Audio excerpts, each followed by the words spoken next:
मातृशक्ति, आर्य समाज के संरक्षक द्वय श्रीमान हरिप्रसाद आर्य जी, श्रीमान PL आर्य जी, आर्य समाज के मंत्री जी, हमारे आचार्य जी एवं सभी धर्म प्रेमी महानुभावों और प्यारे बच्चों, संसार में मनुष्य के जन्म की प्रक्रिया अनादिकाल से चल रही है और अनादिकाल से चलने वाली प्रक्रिया में समय समय पर हर प्रकार के हम जीवनों का इतिहास पाते हैं। आप जितने इतिहास को आज हम खोजते हैं, प्रायः लोग 5000 वर्ष तक जाने की बात करते हैं। एक परंपरा तो बड़ी विचित्र आ गई कुछ वर्षों से। अरे जो लोग संकल्प में रोज बोल रहे हैं 1,97,08,53,124 आज के वर्ष में बोल रहे हैं, वो भी सब किसी चैनल पर जाएं, कहीं पर जाएं, 5000 साल पुरानी हमारी संस्कृति है, इतना बोल देते हैं। लेकिन हमारी संस्कृति सृष्टि के आदि से है और सृष्टि का आदि हमने बताया कितने वर्ष हो गए, सबको याद करने चाहिए। जो मैं बोल देता हूं एक बार में, 1,97,08,53,124 वर्ष। इनको दिमाग में चलो लगभग 2 अरब वर्ष याद रख लीजिए। 2 अरब से थोड़ा ही तो पीछे है। लगभग 2 अरब वर्ष पुरानी हमारी सनातन संस्कृति है और सनातन संस्कृति में मुख्य आधार क्या है? वेद हैं। आइए आदरणीय डॉक्टर साहब, मुख्य आधार हैं वेद और वेद के अनुसार जीवन चलता रहा, समाज चलता रहा, राष्ट्र चलते रहे, मानव सभ्यता चलती रही। फिर आप देखिए कि ऋषि दयानंद जी का जब हम साहित्य पढ़ते हैं तो ये कहते हैं कि 5000 वर्ष से तो पतन शुरू हुआ। 5000 वर्ष का जो इतिहास है वो पतन का इतिहास है। महाभारत के बाद हमारा वैचारिक पतन हुआ, सांस्कृतिक पतन हुआ, राजनीतिक राजधर्म के अनुसार से पतन हुआ और राष्ट्रीय स्तर पर भी हम पतन की पराकाष्ठा को पहुंच गए। कैसे पहुंचे? अब आप इस इतिहास को जानते हैं, लंबी चर्चा नहीं करूंगा। आप 8वीं शताब्दी से हमारे पर आक्रमण शुरू हो गए। कभी कोई आया, फिर हार के चला गया, फिर कोई आया और वो 1083 में जो आया वो जीतता चला गया, आगे बढ़ गया। 300-400 वर्ष तक वो प्रयास करते रहे, लेकिन हमारे यहाँ हमले सफल नहीं हुए। और पहला शासक जिसे हम मुगल शासन कहते हैं वो 1192 ईस्वी में बना। अब ये क्रम चल रहा था तो एक बात और याद रखनी है हमको। एक तरफ तो हम बात कर रहे थे वयम राष्ट्रे जागृयामः पुरोहिता, वेद कहता है कि हम राष्ट्र को जगाने वाले पुरोहिता, आगे चलने वाले लोग हैं। पुरोहित शब्द केवल कर्मकांड पूजा करने के लिए नहीं था, ध्यान रखना, ये शब्द भी स्पष्ट रखने चाहिए।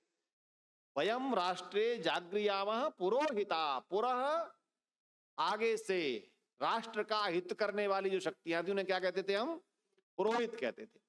तो आप राजा को पुरोहित कहिए, विद्वान को पुरोहित कहिए, आप मार्ग प्रशस्त करने वाले को पुरोहित कहिए, तो हर व्यक्ति पुरोहित है। जब वेद मंत्र कहता है वयम राष्ट्रे जागृयामः पुरोहिता, अर्थात हम सब, हर व्यक्ति को आगे बढ़कर राष्ट्र को जगाने का कार्य करना था। लेकिन क्या हुआ? इतिहास को देखिए। हमारे यहाँ निराशा काल आ गया। निराशा काल में क्या हुआ? केवल हम प्रभु तू जो कुछ कर सकता है कर ले, हमने अपनी शक्ति पर कोई प्रयास नहीं किया। ऐसा हुआ कि नहीं? हमने क्या सारी शक्ति किस में लगा दी? प्रभु के गुणगान में। और जिस प्रभु ने कहा था अस्माकं वीरा उत्तरे भवन्तु, वेद की ऋचा का भाग है कि हमारे वीर उत्तरे, उत्कर्ष पर हों। और जब वीर उत्कर्ष पर होंगे तो वीरता में 2 चीजें जोड़िए। वीरता केवल शरीर का सामर्थ्य नहीं है, ध्यान रखना।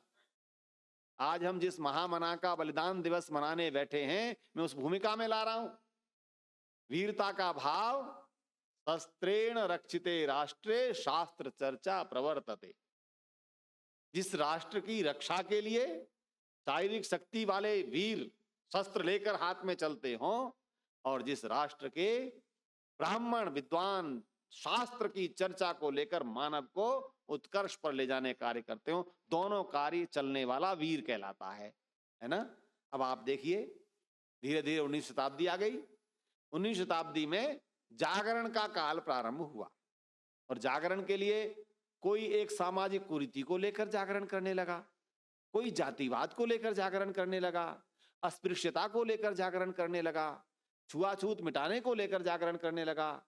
कहीं सावित्रीबाई फुले पुणे में हमारी महिलाओं की शिक्षा की बात करने लगी, तो आप ज्योतिबा फुले सत्यशोधक समाज बना करके उस जो हमारा दबा कुचला वर्ग कहा जाता था उसे उठाने की बात करने लगे। और उसी समय एक ऐसा ऋषि इस धरा पर आता है जिसके विषय में रामधारी सिंह दिनकर ने लिखा। वो पुस्तक है संस्कृति के 4 अध्याय। अभी पढ़िए। कहते हैं कि 19वीं सदी में जो जागरण प्रारंभ हुआ था, वो जागरण, कुछ जागरण तो अंग्रेजों की कृपा से चल रहे थे, नाम नहीं लूंगा। कई लोगों ने हिंदू समाज की कुरीतियों पर प्रश्न उठाए, लेकिन ये कह दिया कि हमको शिक्षित करने वाला, सिविलाइज करने वाला तो अंग्रेज है, इन्होंने हमें शिक्षा दी। सामाजिक कुरीति को मिटाने का कार्य कर रहे हैं। सती प्रथा का आप समझ गए होंगे नाम आप, लेकिन उनको उपाधि मिलती है अंग्रेजों से, अंग्रेजों की कृपा से। ऐसे कई आंदोलनकर्ता सामाजिक जागरण कर रहे थे, पर एक ऋषि कहता है कि आओ वेदों की ओर लौटे, है ना? क्या करें?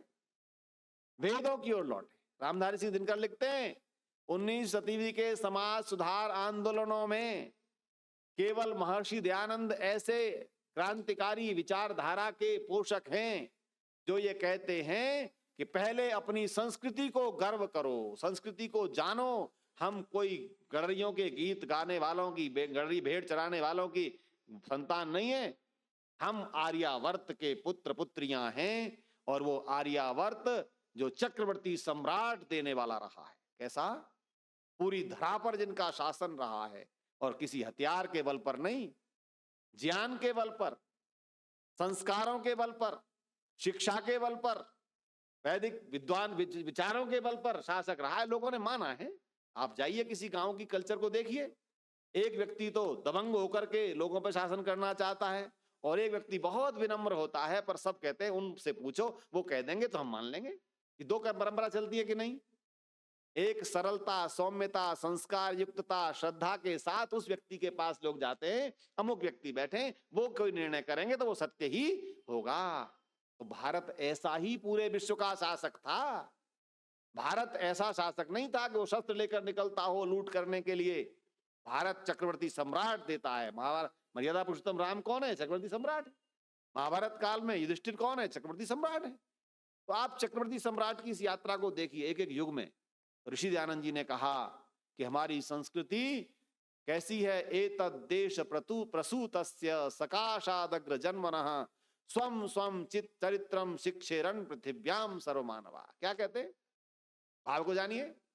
कहते हैं स्वामी दयानंद जी, एतद् देश प्रसूतस्य, इस देश में जन्म लेने वाले लोग, है ना, जो यहां इस देश से उत्पन्न हुई संस्कृति है,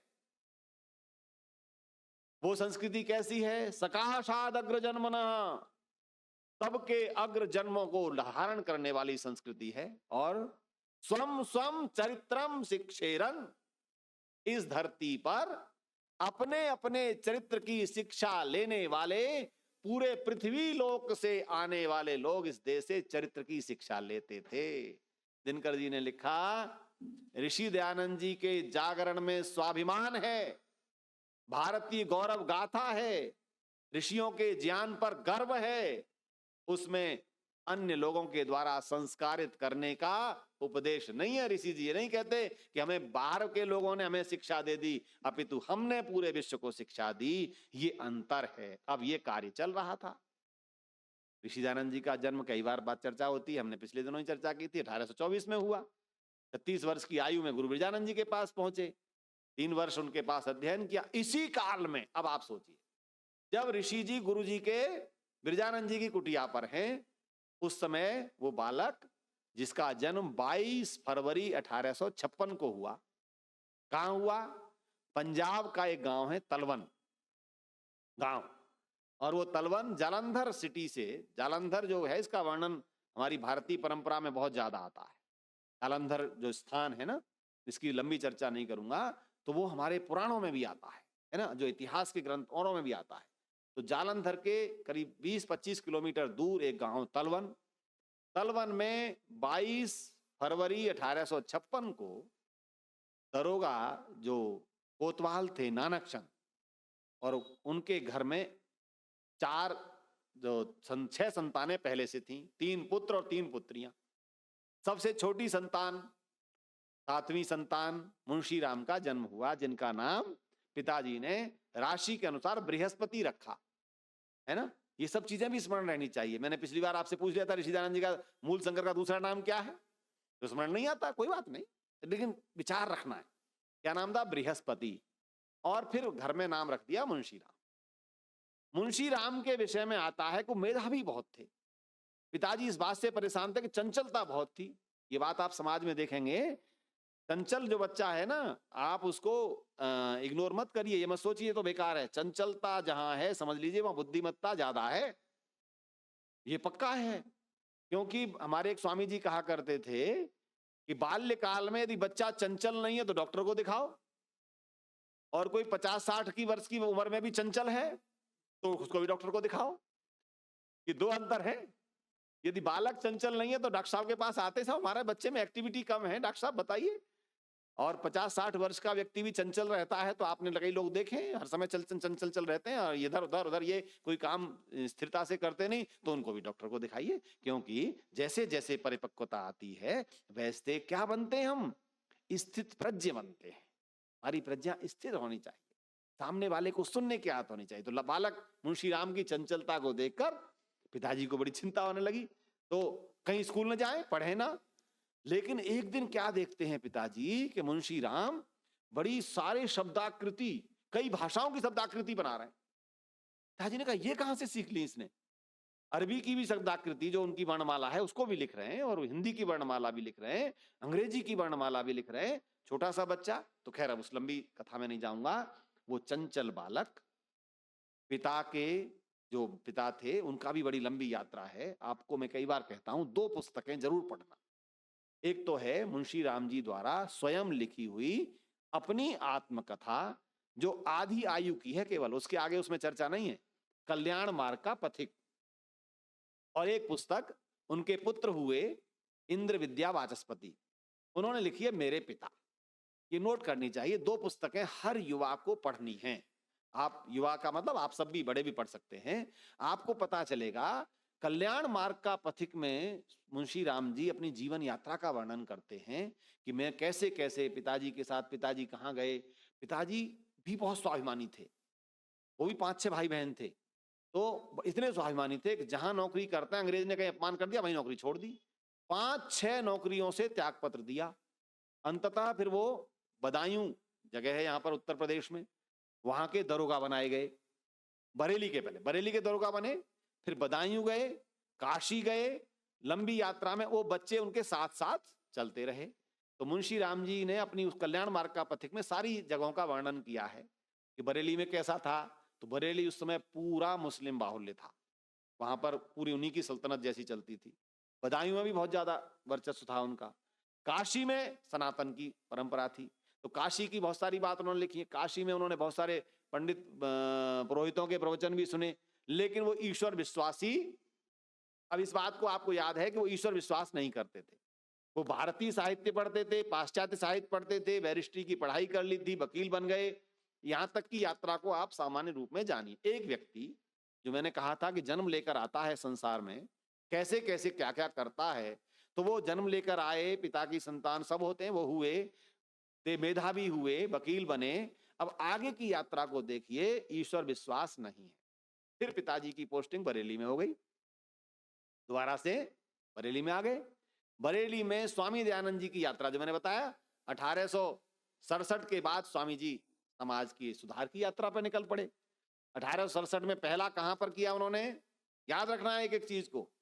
1867 में पहला कार्य समाज सुधार का ऋषि दयानंद जी ने कहां शुरू किया? अरे कुछ तो याद रखो, आ रही हो, हरिद्वार।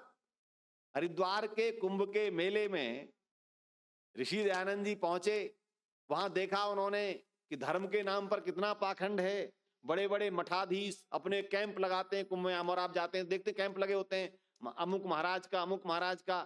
अभी 2010 की बात है, हमारे मुख्यमंत्री निशंक जी थे, बहुत बड़ी व्यवस्थाएं कुंभ की गई। मैं भी गया था उस कुंभ में। स्वामी सत्यमित्रानंद जी थे, आपने नाम सुना होगा, भारत माता मंदिर के संस्थापक, बहुत वैदिक विचारों से युक्त थे। उन्होंने जब भारत माता मंदिर बनाया, ऋषि दयानंद जी का चित्र श्रद्धा से लगाया। पौराणिक लोग ऋषि जी को बड़ा काटते हैं अलग अलग, लेकिन स्वामी उन्होंने लगाया। सत्यमित्रानंद जी बोले कि भारत दर्शन का देश था पर प्रदर्शन का बन गया। उनका एक वाक्य मुझे कभी नहीं भूलता, भारत दर्शन का देश था, हमने दर्शन पूरी दुनिया को दिया, फिलोसॉफी दी, लेकिन आज भारत प्रदर्शन का बन गया। सत्यमित्रानंद जी ने ये ऋषिकुल के बड़े सभागार में हजारों लोगों के बीच कहा कि अभी निकल जाओ बाहर, कुंभ लगा हुआ है। जो सन्यासी त्याग तपस्या की मूर्ति होते थे, उनके बड़े बड़े होर्डिंग लगे हैं, चित्र, और वो लगा रहे हैं मेरे पास कुंडलिनी जागरण होगा, मैंने अमुक देशों की यात्रा की। सत्यमित्रानंद जी को बड़ी आपत्ति थी, सन्यासी अपना प्रचार करने में क्यों लगाया। तो ऋषि दयानंद जी ने ये काल देखा, 1867 में देखा। क्या देखा कि बड़े बड़े कुंभ के कैंप लगे हुए हैं, चेले चेलियां उनके हैं, सेवाएं कर रहे हैं, रथ निकलता है, उनकी पूरी बग्गी निकलती है, उस पर महाराज जी चलते हैं। देखो, हमारा सनातन सन्यास आश्रम का अर्थ कहता था परिव्राजक। क्या कहते थे? सन्यासी कौन? जब संसार की सभी कामनाओं को छोड़कर, जो व्यक्तिगत जीवन से जुड़ी हैं, प्रजहाति यदा कामान सर्वान पार्थ मनोगतान। क्या कह रहे हैं योगेश्वर कृष्ण जी गीता में? प्रजहाति यथा कामान सर्वान मनोगतान। जब व्यक्ति संसार की कामनाओं को, मन में आने वाली कामनाओं को छोड़ने को तैयार होता है, तो वो सन्यासी नहीं बता रहे, अभी गृहस्थी के लिए भी कह रहे हैं अर्जुन को। वो क्या होता है? स्थित आत्मनि आत्मन्येव तुष्टः स्थित प्रज्ञः तदुच्यते। क्या कहते हैं योगेश्वर कृष्ण? जब संसार की कामनाएं समाप्त हो जाएं, घोड़ा गाड़ी पद माला माइक सब समाप्त हो जाएं, तब वो व्यक्ति स्थित प्रज्ञ कहलाता है? तो हमारे ऋषि दयानंद जी ने देखा कि जो सन्यासी हैं, जो बड़े बड़े महंत हैं, वो उनकी सेवाएं हो रही हैं, वो पंखी झली जा रही हैं जैसे राजाओं के सिंहासन पर होती थी। तो स्वामी जी ने कहा, ये मेरा देश कहाँ चला गया। लोगों ने उन सन्यासियों के, स्वामी जी ने जाकर अनुरोध किया, ये मेरा देश पराधीन है, यहाँ पर अंग्रेज शासन कर रहे हैं, आइए हम सब बैठकर इस कुंभ के मेले से जनता को संदेश दें कि आजाद कराना, स्वतंत्र कराना हमारा कर्तव्य है। तो पता है उन सन्यासियों ने कहा कि पागल हो गया है? जो मठाधीश थे ना हरिद्वार के, मठाधीशों ने क्या कहा स्वामी दयानंद जी, पागल हो गया बाबा, अरे हमें क्या मतलब, कोई नृप होए हमें का हानि। ये वाक्य भी हमारे पौराणिक जगत में आया ना। सन्यासी ये कहते हैं, कोई नृप होए हमें का हानि, हम तो अपनी धुनी रमाए रहेंगे। स्वामी जी ने कहा नहीं, यदि ये देश परतंत्र रहेगा, ध्यान देना, तो आने वाले समय में आप साधना भी नहीं कर पाओगे। जब वातावरण ही पराधीन हो तो साधना होगी क्या? ये सब कार्य कर रहे हैं स्वामी जी, और उधर वो आप जोड़ लीजिए 56 से जन्म हुआ वो युवक, वो अपनी यात्रा में है। लेकिन जब 1879 का वो काल, स्वामी जी महाराज आर्य समाज की स्थापना करते हैं मुंबई में 75 में, और 79 में स्थापना हो जाती है लाहौर आर्य समाज की। 77 में, 1870 में 2 साल बाद लाहौर आर्य समाज की स्थापना हो गई। अब लाहौर में मुंशी राम जी का आना जाना हुआ। मुंशी राम जी गुरुदत्त विद्यार्थी, देखिए 5 नाम याद रखिए ऋषि जी की, जो सेना 19वीं शताब्दी में खड़ी हो गई थी, मुख्य नाम है उसमें। मुंशी राम जी एडवोकेट, गुरुदत्त विद्यार्थी जो साइंस के एफए थे, केमिस्ट्री के प्रोफेसर थे, लाला लाजपत राय, महात्मा हंसराज, पंडित लेखराम। ये 5 नाम उस समय के याद रखिए, जो ऋषि के साथ 19वीं शताब्दी में इतने गहनता से जुड़ गए, जीवन अर्पित करने वाले हैं। ये आंदोलन शुरू हुआ तो वो सब अलग बात है। मुंशी राम जी उस आंदोलन में शामिल थे, डीएवी स्थापना करवाने में। गुरुदत्त विद्यार्थी, मुंशी राम जी, लाला लाजपत राय जी, महात्मा हंसराज पहले प्राचार्य थे, पंडित लेखराम, ये सब पूरी यात्रा थी। उस यात्रा में जो मैं बात कर रहा था बरेली में, यहां से शुरू होता है परिवर्तन। वो नास्तिक युवक जो ईश्वर विश्वास नहीं करता, विदेशी शास्त्रों को पढ़ता है, विदेशियों को ही सभ्यता देने वाला मानता है, पिताजी बहुत कहते हैं लेकिन वो नहीं विश्वास करता, ऐसा मुंशी राम जैसा युवक कितना बड़ा कायाकल्प होता है। स्वामी जी के प्रवचन सुनने, पिताजी कहते हैं बेटा एक ऐसे संत आए हैं जिनके प्रवचन बड़े बड़े विद्वान सुनने आते हैं, पादरी स्कॉट आते हैं, बड़े बड़े साइंस के प्रोफेसर आते हैं, कलेक्टर आते हैं। तो मुंशी राम जी ने कहा साधु का प्रवचन सुनने कलेक्टर, पादरी स्कॉट, ये सब, तो चलो चलो, पिताजी का आदेश है, चले गए। वो सारी घटना आपने कई बार सुनी है, आवृत्ति नहीं करूंगा, लेकिन जाननी जरूरी है। राम कथा हम हर साल सुनते हैं ना, वर्ष में कई बार सुनते हैं। क्यों सुनते हैं? कथा तो वही होती है। पता नहीं कौन सी घटनाक्रम श्री राम की कथा का हमें प्रेरित कर जाए। हमें भी अपने महापुरुषों की कथा, चाहे स्वामी दयानंद की जीवन कथा हो, चाहे महात्मा स्वामी श्रद्धानंद जी की हो, ये कथाएं सुननी चाहिए। तो मुंशी राम जी का परिवर्तन वहां से होता है। 3 दिन प्रवचन सुने, स्वामी जी से प्रश्नोत्तर हुआ। हमारे युवा साथी बैठे हैं, ये नए साथी आते हैं, ललित जोशी जी लाते हैं। तो साथियों, आप लोग जरूर जानिए कि हमारा परिवर्तन सामने वाले वक्ता के प्रवचन से कैसे हो जाता है। तो स्वामी दयानंद जी के प्रवचन सुनने वाला वह नास्तिक युवक प्रश्नोत्तर करते हैं, तो स्वामी जी के तार्किक उत्तर होते हैं, वैज्ञानिक उत्तर होते हैं। क्योंकि स्वामी जी तो वेद की, आजकल आप देखिए कई सारी सोशल मीडिया पर चल रहा है, स्वामी जी के वेद भाष्यों को लेकर बड़ी वैज्ञानिक चर्चा करते हैं कि स्वामी जी ने वेद भाष्य में ये बात की है। एक शक्ति की बात हो रही थी, कल सूर्य की ऊर्जा की बात हो रही थी, मैं सुन रहा था किसी विद्वान को, पाश्चात्य बाहर के। तो स्वामी जी के व्याख्यानों में विज्ञान होता था, तर्क होता था। धर्म वही है जो तर्क की कसौटी पर कसा जा सके। पर हमारे देश में क्या कहा जा रहा था? धर्म तो आस्था का विषय है जी, इसमें कहां तर्क किया जा सकता है। तो ये धारा अलग है। धर्म आस्था कब बनेगी? जब तर्क के द्वारा सिद्ध होगी तो धर्म में स्थायी आस्था बनती है। इस बात को ध्यान रखिए। ऋषि जी का यह मत था कि धर्म केवल पूजा पाठ कर्मकांड तक सीमित नहीं है, जिसमें वैज्ञानिक बातें हो वो धर्म है। तो ऐसी चर्चा हुई, तो मुंशी राम जी ने प्रश्नोत्तर किए और अंत में मुंशी राम जी कहते हैं, स्वामी जी महाराज, मैं अब निरुत्तर हो गया, निप्रश्न हो गया, प्रश्न नहीं आ रहे, लेकिन मेरा ईश्वर पर विश्वास नहीं हुआ। क्या उत्तर दिया था ऋषि जी ने? ये नहीं कहा था कि मैं तुम्हें ईश्वर पर विश्वास करा दूंगा। ऋषि जी कहते हैं, मुंशी राम, मैं ईश्वर पर विश्वास कराने वाला कौन होता हूं? जो अनादिकाल से अनंत काल तक अपनी छटा से इस संसार को, अपनी ऊर्जा से, अपनी शक्ति से, अपनी सर्वज्ञता से, सर्वशक्तिमत्ता से चलाता और बनाता है, मैं उसका विश्वास कराने वाला। क्यों? उपनिषद का वाक्य बोला, नायमात्मा प्रवचनेन लभ्य न मेधया न बहुश्रुतेन यमेश वृणुते तेन लभ्य। क्या कहते हैं महर्षि जी?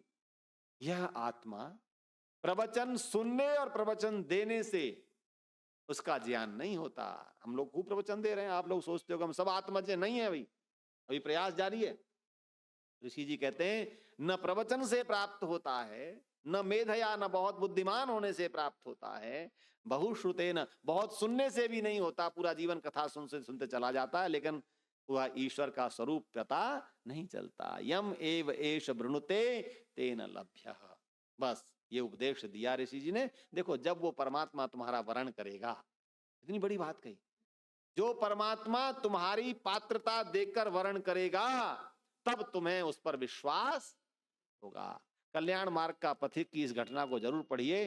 स्वामी श्रद्धानंद जी लिखते हैं, पता नहीं उस अलौकिक साधु में, साधु अलौकिक शक्तिवान था, ये कहते हैं वो, और उसके बाद मेरे अंदर ऐसा अटूट विश्वास ईश्वर पर हुआ। अब यहां से सोचे, एकदम परिवर्तित यात्रा। मैंने वो वर्णन नहीं किया। मुंशीराम एडवोकेट हैं, आधुनिक संस्कृति में पल रहे हैं, पूरी तरह मांसाहार, शराब आदि, मांस तो नहीं खा रहे, शराब आदि पान कर रहे हैं। ये सारे कार्य उनके जीवन में चल रहे थे। मांसाहार भी किया है कुछ समय तक, लेकिन ऐसा परिवर्तन आया, सब कुछ छोड़ छाड़ दिया। यहाँ से जीवन यात्रा को पढ़ना बहुत जरूरी है, जिसका वर्णन इंद्र विद्यापति जी ने अपनी मेरे पिता में लिखा है कि पिताजी में जब इंद्र जी थे ना, गुरुकुल खोल लिया। कब खोला? इन थोड़ी घटनाओं को देखिए। मात्र 36 वर्ष की अवस्था थी मुंशी राम जी की, 56 से लेकर 92 में है। किसकी मृत्यु हो गई? माता शिव देवी, जो इन बच्चों की माता थी। इंद्र जी, 4 संतानें मुंशी राम जी की थी।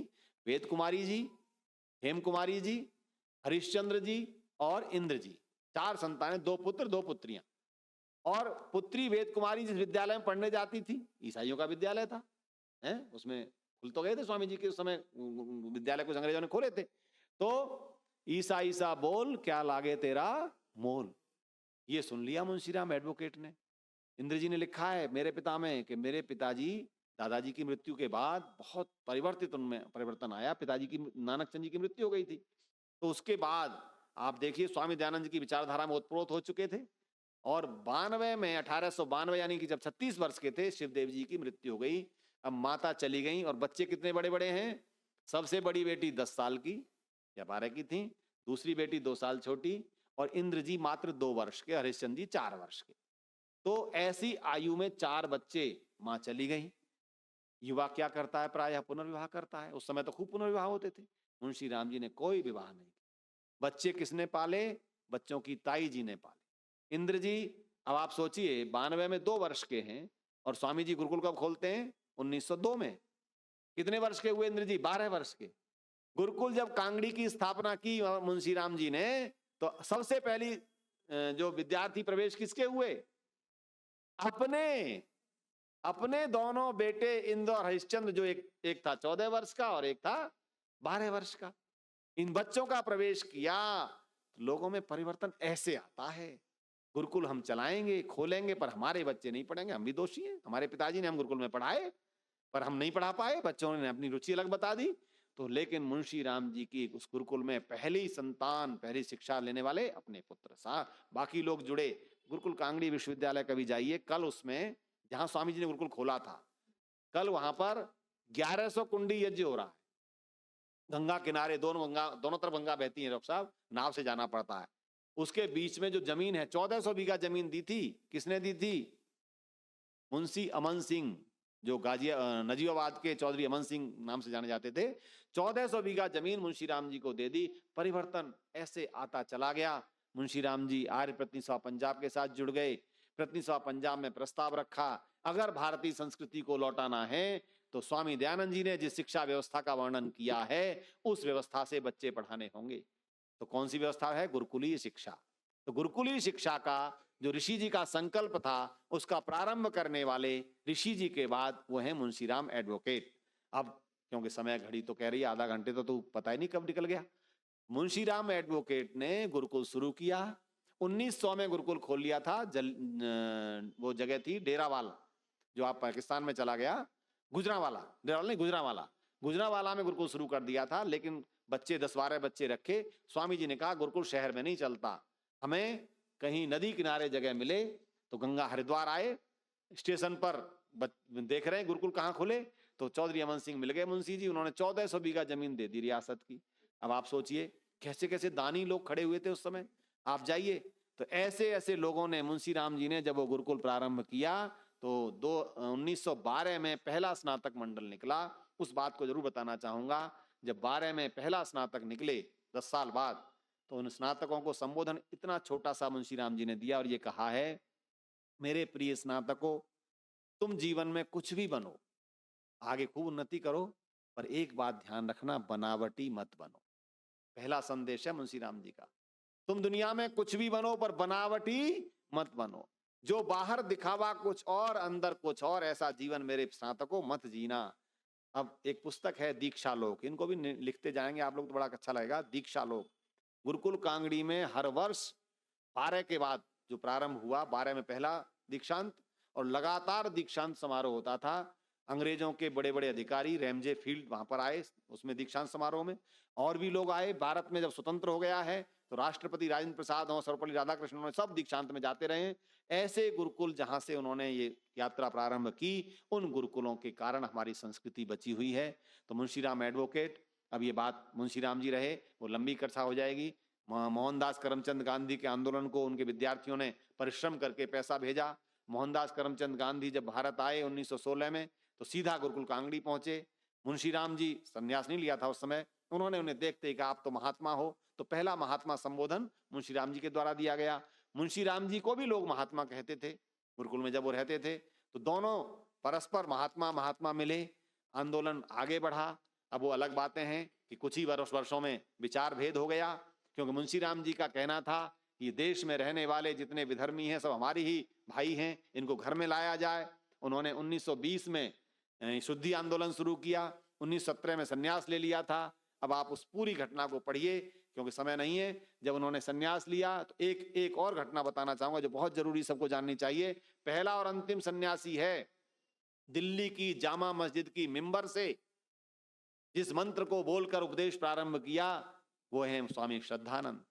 और 1919 की या 20 की घटना है, जिस समय उन मुसलमानों ने बुला करके स्वामी जी से कहा कि आप हमारी मिंबर से बोलिए, तो स्वामी जी ने मिंबर से बोलकर ला इलाहा इल्लल्लाह नहीं बोला, तम हिनः पिता वसो तम माता शतक्रत बहुवित, ये स्वाभिमान होता है। हमारे एक सन्यासी बीच में हुए, मुसलमान की सभा में जाए, सन्यासी थे, आप लोग नाम जानते हो, नाम नहीं लेने जरूरत नहीं, वो सीधा ला इलाहा इल्लल्लाह बोलते थे।